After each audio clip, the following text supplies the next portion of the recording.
Sport bu faqat musobaqa emas, bu sog'lom turmush tarzi, intizom, vatanparvarlik va mamlakat nufuzini namoyon qiladigan katta kuch.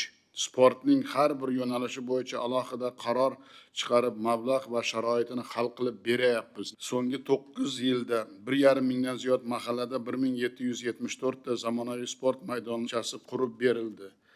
Joylarda 200 dan ziyod yirik sport inshootlari, 4 mingga yaqin xususiy sport klublari ish boshladi.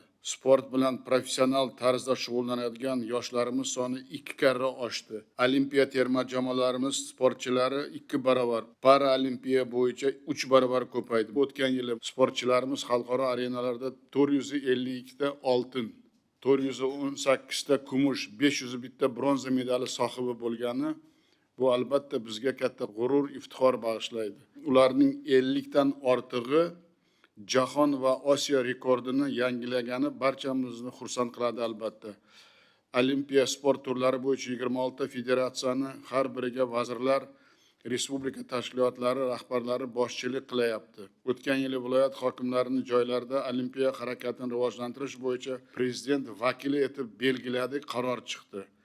Agar Ikramov, Umarov hokimlar, 26 ta federatsiya rahbarlari, 207 ta oligoh, 15 ta olimpiya va paralimpiya markazlari, 310 ta sport maktabi, 16 ta sport internatiga borib, rahbarlari va jamoasiga chempion tayyorlash, olimpiadaga litsenziya olish bo'yicha ularga vazifa belgilab, sharoit qilib berganida, oylik maoshlarini natijaga bog'laganida hozirgi yutuqlar 5-10 karra yuqori bo'lar edi.